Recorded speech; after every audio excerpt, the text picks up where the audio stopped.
Sejam muito bem-vindos ao meu canal, meu nome é Aide Lourenço e hoje eu vou mostrar para vocês como eu faço para organizar um novo semestre escolar.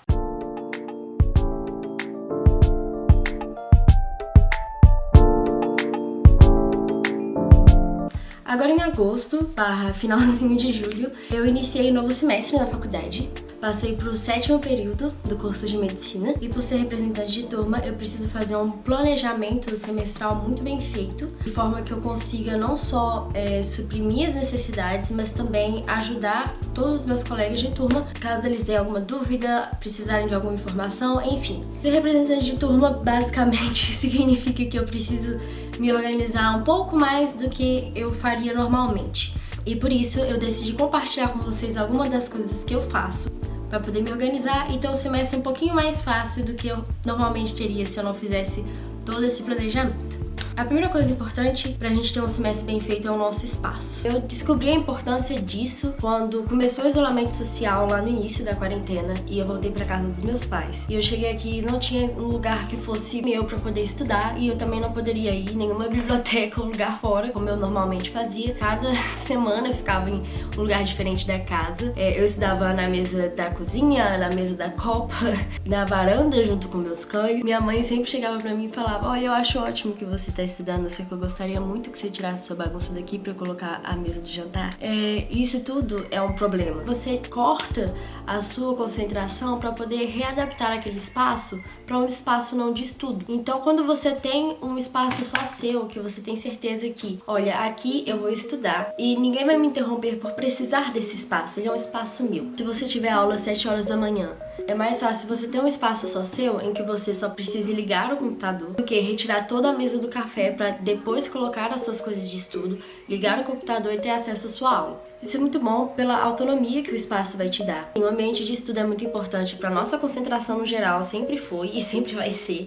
Mas durante a AD isso se torna ainda mais importante, porque a gente precisa criar um ambiente de estudo em casa, coisa que não necessariamente a gente fazia antes. Tendo passado por essa parte do seu ambiente de estudos, a próxima coisa que vamos fazer em relação a esse semestre é parar para pensar no último semestre. Então a minha segunda dica é preencher 2 listinhas. Na primeira lista, você vai colocar coisas que realmente não deram certo durante o semestre passado. Semestre passado, como foi praticamente todo à distância, eu cheguei a essa conclusão de que eu poderia criar meus horários e que daria certo sim se eu estudasse durante a tarde / noite e usasse a manhã para fazer qualquer outra coisa que eu preferisse. Isso deu bastante errado. Existia o problema de que eu sou facilmente influenciada pelas pessoas aqui em casa para não fazer as coisas. Eu decidi começar a estudar, não sei, às 4, mas aí 7 horas da noite todas as pessoas aqui de casa já estavam no momento de descansar, assistindo séries.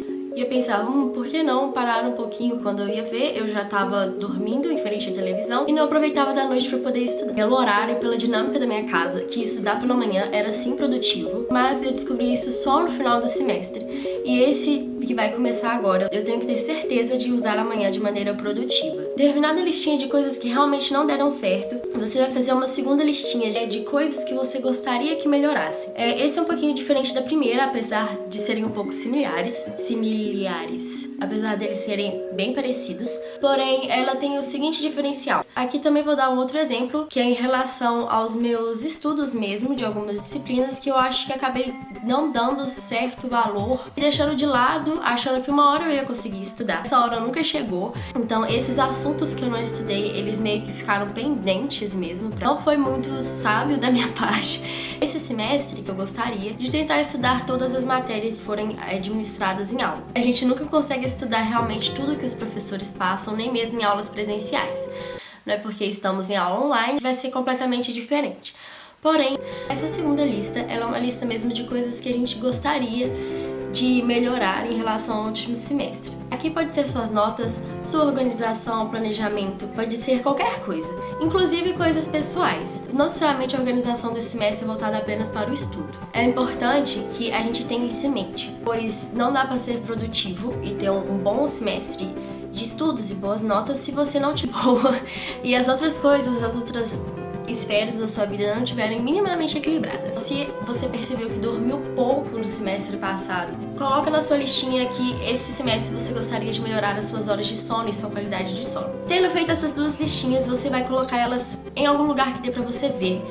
Seja na sua agenda, no seu planner, você pode colocar na sua própria mesa, qualquer lugar que você possa ver e lembrar disso de vez em quando. Saber o que a gente fez e analisar todas as nossas ações do semestre passado e as nossas notas, isso ajuda a gente a tomar decisões para ter uma qualidade de vida e uma produtividade melhor no semestre que está chegando agora. E para conferir se a gente está conseguindo tanto quanto melhorar o que a gente queria melhorar, quanto não cometer os mesmos erros, a gente vem para a terceira dica, que é criar metas para o semestre.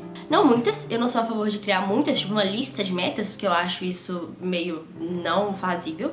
Eu gosto de criar 3 metas por semestre. Suas metas não necessariamente precisam estar relacionadas com aquela listinha, porém é melhor que ela esteja, exatamente para ela conseguir cumprir essa função,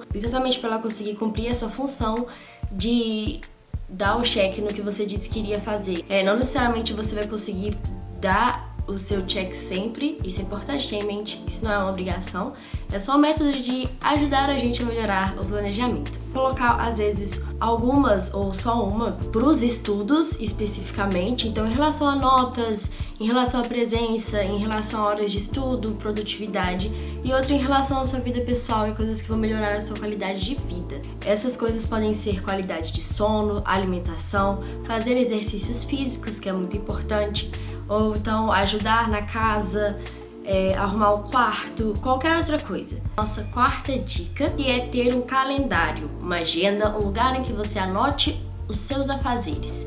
Normalmente, os professores no início do semestre passam o cronograma de toda a matéria, em que lá tem escrito não só o que vai ser dado durante o semestre, mas também a data das provas e todas as atividades avaliativas. Você não precisa passar tudo isso para sua agenda, ou para o seu calendário de mesa, ou até mesmo para algum aplicativo do celular que você use. O importante é começar do mínimo, que são as provas e as atividades avaliativas. Assim, é sempre bom você deixar as suas metas no mesmo lugar que você deixa a sua agenda ou o seu calendário, de forma que você seja obrigado a voltar nessas duas coisas uma vez por semana ou de 15 em 15 dias, que é mais ou menos a frequência que eu sugiro de vocês manterem. Isso é importante porque vai te ajudar no planejamento pessoal dos estudos, vai te ajudar a não ser aquele aluno perdido que não sabe o que está acontecendo na sala de aula. Isso foi algo que eu aprendi realmente a fazer, eu não tinha esse costume, mas como representante de turma eu percebia que muitas pessoas ficavam perdidas quanto às tarefas e as coisas que nós tínhamos que fazer durante o semestre. Eu decidi por fazer uma listinha de tarefas de todo domingo sobre a semana seguinte. E isso ajudou muitas pessoas. Então eu acredito que ter um calendário e começar a complementar ele aos poucos vai acabar te ajudando também. Eu sempre coloco no calendário do mês e não necessariamente na agenda dia por dia.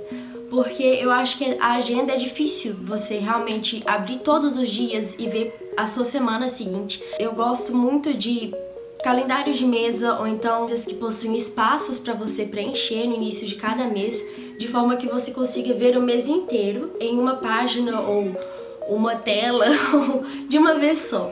Ter uma visão geral e bem feita do mês vai mudar a sua vida. A última dica, e talvez a mais difícil delas, é criar um horário de estudos.